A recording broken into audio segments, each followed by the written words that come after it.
Tom, as you darn well know, we just got done interviewing the composer for Omega 6 of Triangle Stars, which was a ton of fun as we learned about the process of her making the music for this game, as well as her time at Nintendo during the 90s, in which she worked on games like Wario's Woods, Stunt Race FX, heck yeah, and even more. So it was a lot of fun, and of course, I had to ask her, given her history at Nintendo, what her thoughts were on the Nintendo Music app and how it doesn't credit artists. So stay tuned for all of that. But Tom, before we get to the interview real quick, what stood out to you about our interview with her? Oh, just hearing, it was such a rare treat to hear somebody who worked at Nintendo back at that time, and how Miyamoto inspired the music of Stunt Race FX. I loved hearing that. That's a fun story. So stay tuned for that and tons more. Everyone needs to start the interview right now. First of all, thank you so much for making the time to chat with us today about Omega 6 and your history at Nintendo, which we'll be getting into later on. But kind of to that point, looking back on your work over the years, it looked like it'd been quite some time since you had worked on a video game. So I was wondering, what was it about Omega 6 that brought you back into the fold to compose for a video game?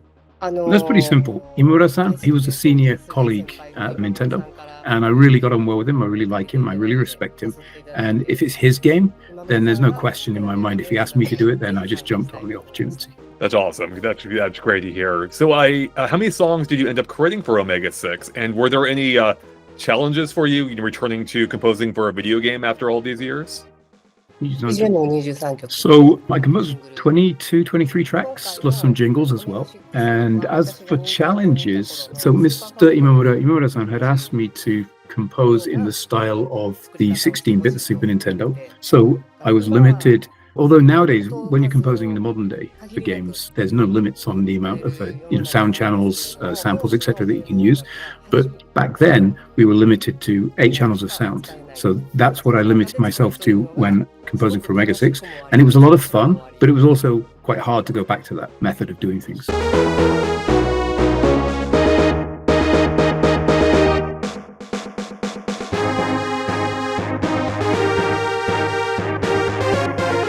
Well, we heard you're also a vocalist. Did you consider including any lyrics on a song in Omega 6? For the game, no, because as I mentioned, we were working within the limits of the old hardware. Having like a vocal track wouldn't have been possible, but what we did discuss with the development team, that it would be cool if we brought out an arranged CD soundtrack later on, that we could add some vocal tracks to the mix as well. Building off of that, and I know you touched on it a little bit already with how different it is composing these days versus back then.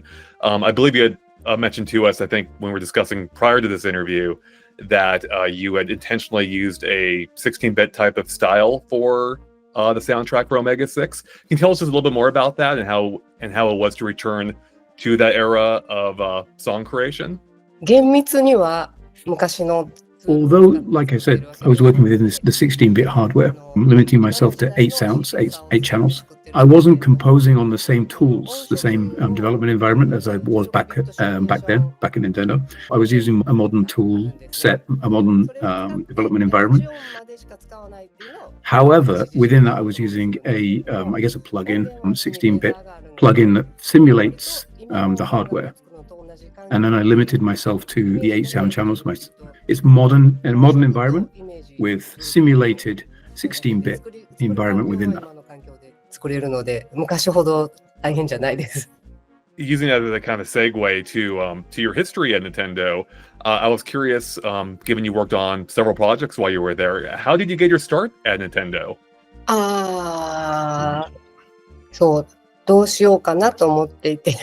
So I was actually studying composition, musical composition at university at the time, but I had no idea how to take that into a career, how to actually become a composer, so to speak. And I was actually studying down in Kyoto at the time. And as you know, Kyoto is the headquarters of Nintendo. So I learned that they were hiring for this kind of position. And I thought, when I heard about it, I thought, well, I guess that composing for games is similar to composing for movies. And that sounds like fun. So I applied and got in. So that easy sometimes, not like Imamura-san having his manga and stuff, showing it to Miyamoto-san. But we were wondering, though, like, kind of what was a day in the life like at Nintendo in the 90s? We're assuming there was like a ton of energy with like a relatively new industry back then. Or, was it kind of just like a regular office job? 音楽の入 So actually, it wasn't that easy to get in. The interview itself, the interview process, as you mentioned, Imamura-san took his comic, his manga in. As a composer, we had like a composition exam. So we went in, we had to submit like samples of our work, but also during the interview, during a time limit, we were given a scene for a game or something, and we had to, within that time limit, compose music for that scene and write out the score. So it was, obviously they valued speed as well. Speaking of Nintendo, when I was working there back in the 90s, employment laws were a lot more lax back then. I think it was probably a lot more, not necessarily exciting, but people would work overnight or very late nights as just a matter of fact. And it wasn't that we were being told to or ordered to at all. We were just so excited to be there and doing the job that people just wouldn't go home. So I think it's, compared to now, it's probably a lot more vibrant, maybe, is the word. That makes sense. And kind of to the point of Nintendo valuing, efficiency, of course, during the interview process at the least. I was curious, because looking at the credits for several of the games you worked on, you were the sole composer, including, I believe, Omega 6. So I was curious, is that daunting at all to be the only composer? And I guess how much time do you, estimate to do an entire soundtrack, and how do you even go about that? Where do you even start with where do you start composing?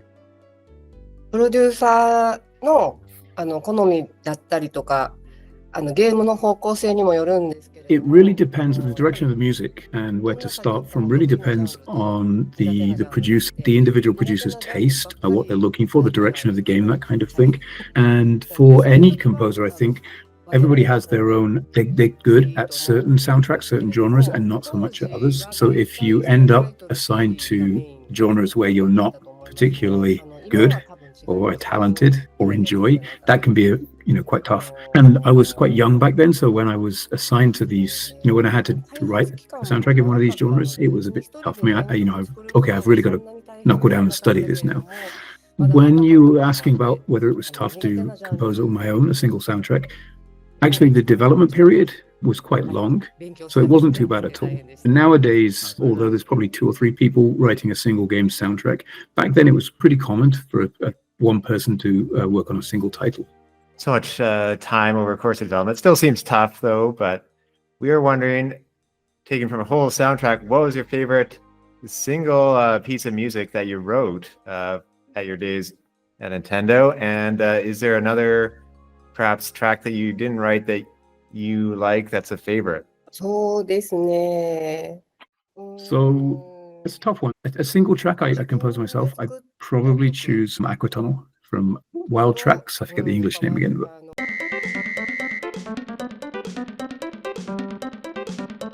the reason being that it was one of the earlier tracks in the game. It was one of the first ones I composed, and I took quite a lot of time to put it together. So it really remains in my consciousness, in my memory, quite firmly. So I'm quite fond of that one.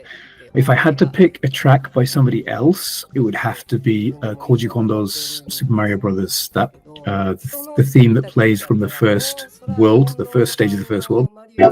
The one I just played the 3 notes on. It's known by people all over the world, of any age, any sex. So it's, I can't really praise anything any higher than that. Well, I have to say, hearing the Stunt Race FX answer or Wild Tracks makes me really happy as the biggest fan in the world of Stunt Race FX. I'm a huge fan of the music in the game, and so I had to ask if you had any interesting stories from when you composed a soundtrack for that game. 音楽 I wasn't actually involved much in the development itself, so I can't really comment on that. But the composition of music, if I was to give you an episode, it would be when Shigeru Miyamoto came around he actually came around to my composition, the office that I was working in, to my music room, and he brought his banjo with him. And he played me some country music, and he told me, this is the kind of direction I want to take with the soundtrack. I want lots of tracks of a country theme. And then he left the banjo with me. And I remember thinking, why are you leaving this here? Because I can't play it. But it was actually great reference to learn about, the range of sound that could be generated by a real banjo, so that I knew the limits of the composition itself. And other than that, I didn't really know anything about country music at all. So I had to basically listen to lots of it, work out how country music was put together. What's the definition of this genre? And it was a lot of fun, but it was also very tough, learning something completely new and committing it to the music. But apart from that, I wasn't giving much direction at all. So I was pretty free to compose as I wanted within the limits, within the boundaries of that genre.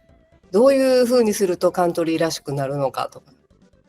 Well, for not knowing country music too much, you did an amazing job. It's by far my favorite country soundtrack for anything. So, 珍しい。 Like you say, I don't think there's many games that have a country themed soundtrack at all. So it's quite rare, but it was also a lot of fun. that's great to hear. One thing that Nintendo recently came out with is the Nintendo Music app, which lets you listen to tons of Nintendo tracks from their games across all of time. Sadly, Stunt Race FX is not on there yet, but I was curious to get your perspective on an issue some people have had with the app, in that it doesn't seem to credit any of the artists or composers for it. I was curious what your thoughts were on that. 別に I don't really know why that is, to be honest with you. You might know that I've worked on quite a few Nintendo soundtracks, piano arrangements of Nintendo soundtracks, which have been published. So the musical scores there, and it credits both myself as the arranger and also the original composer.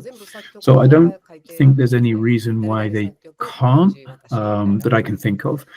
Maybe they just, whoever made the service, the app, didn't think it was necessary or needed or wanted, and they haven't realized that the listeners would really like to see that information.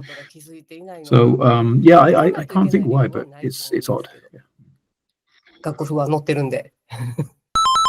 In addition, Miss Amayake also had this to say about Nintendo Music in an email correspondence we had prior to our interview. She stated that, "I'd like to see the credits included, as there's lots of game music fans as well as fans and composers who'd like to know. I don't think there's any particular problem with crediting composers."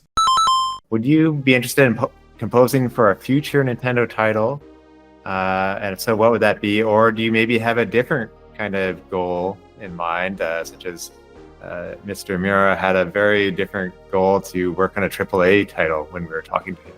あ、それはもちろんI would be welcome from Nintendo or somewhere else. I would love to receive offers for game music composition. And I asked if somebody wanted to do country music, what would you say? I said, I think they should probably talk to a professional country musician. Thank you so much for talking to us today. I really appreciate it. Especially as one who grew up with your music, it's been fantastic being able to talk with you about Omega 6 and your history at Nintendo. ありがとうございます。